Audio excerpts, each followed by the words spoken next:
para eu poder fazer isso aqui hoje, ter esse podcast aqui, é toda uma junção das experiências que eu tive na minha vida, né? E com certeza essa também do pré-vestibular é uma coisa que marca, né? Assim, uma experiência que você teve, fazer um pré-vestibular, ter aí um curso preparatório que te dá assim a condição de tu fazer uma prova, né? E assim, a gente sabe como é caro hoje em dia você fazer um pré-vestibular, né? E eu lembro que lá a gente tinha uma estrutura de professores e tal, de várias matérias. Inclusive você auxiliava a gente a solicitar a isenção, né? A inscrição, solicitar a isenção e tal. Era uma parada muito maneira. Mas fala um pouco aí como é que veio, como é que apareceu isso aí. Você falou da sua irmã que te indicou, mas... Como foi legal, isso? Né? Engraçado esses cruzamentos da vida, né? 20 anos depois a gente 20 tá aqui. anos, cara, olha, 20 anos depois. Pois é. 2005, vamos chegar em 2025 agora, é muito tempo, 20 anos. 2004, 2005 deve ter sido a sua turma, pelo que você diz, né? Porque assim, eu me envolvi com pré-vestibular social muito a partir do que eu não tive alguns anos antes, né? Eu brinco que se eu tivesse nascido uma geração depois, talvez eu tivesse tido experiências que me jogassem muito mais alto e tal. Sim. Ou não, né? Mas enfim, eu peguei muito do que eu não tive nessa fase de entrar no vestibular para me engajar nesse movimento de pré-vestibular comunitário, né? Na época. Primeiro que foi isso, eu vi que era uma pauta que mexia muito comigo, por isso, né?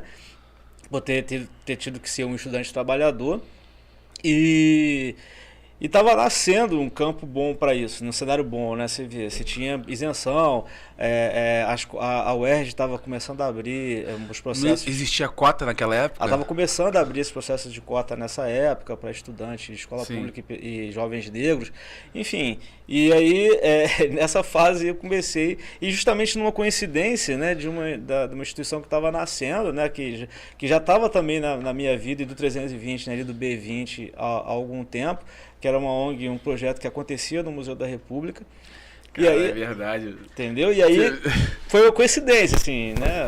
Juntou todo mundo começando. Eu começando nessa vida profissional com educação e a ONG começando também. Então foi um espaço, assim, muito bom para eu testar coisas, né? E botar em prática um monte de vontade, de sonho e tal. Ao mesmo tempo, uns adultos, eu brinco que são adultos, eu já tinha 23 anos, por aí, 24, mas assim, uma galera mais experiente que estava abrindo a ONG com muita confiança, assim. Eu fico olhando para trás, assim, cara, que eram loucos botar 60 adolescentes na mão de um moleque de outro quase adolescente. Eu vejo as fotos, assim, falei, cara, que louco, como é que era isso? Como é que eu dava conta disso? A primeira vez que chegou a galera do Amaro, que era a tua escola, né? Sei lá, a gente abriu inscrição. E aí fiquei sozinho à tarde, porque o pessoal da ONG só trabalhava de manhã, e aí o projeto seria à tarde.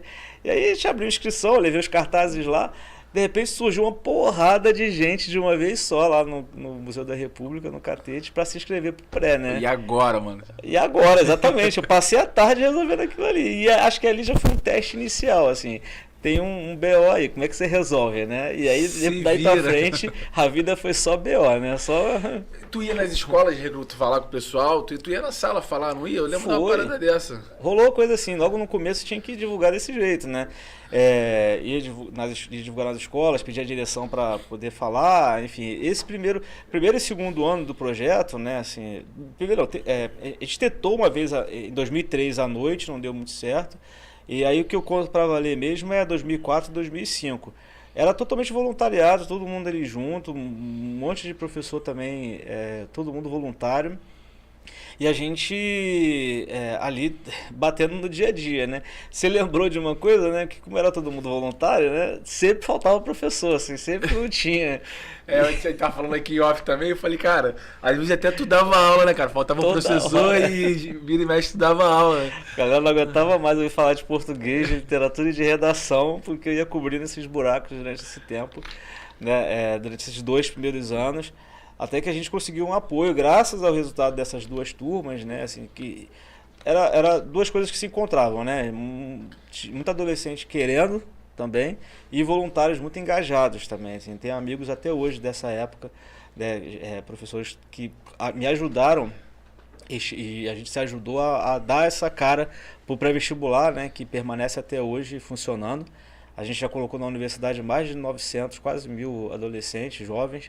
E tem uma galera que desde aquela época, né, a gente está junto aí, trocando e aprendendo, e que foi dando a cara para esse projeto e consolidando uma metodologia que tenta botar jovens que, né, que não tiveram um ensino médio legal, não tiveram uma escola boa, dar conta disso em um ano, né?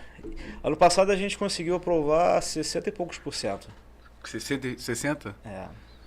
E aí, pô, para um pré-vestibular comunitário, projeto social, é um número. É um número bom, né? É. E assim, você, além da ONG estar ativa até hoje, ainda existe o projeto, né? Ainda existe.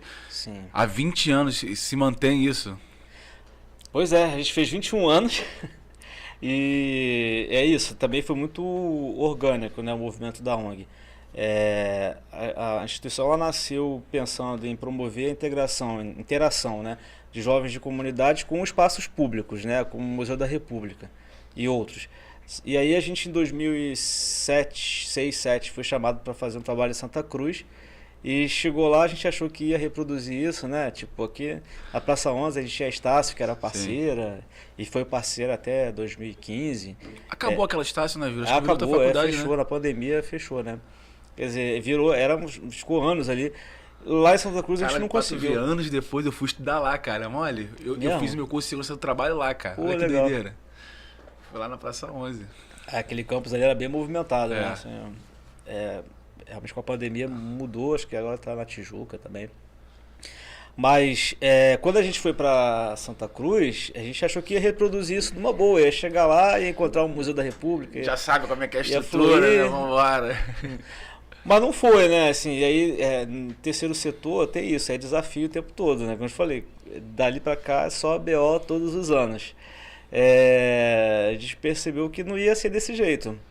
Mas, ao mesmo tempo, a gente encontrou adolescentes muito interessados, jovens muito interessados no que a gente estava fazendo.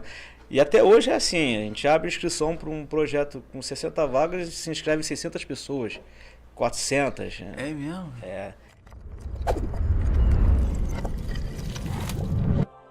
Casa da Sogra, podcast.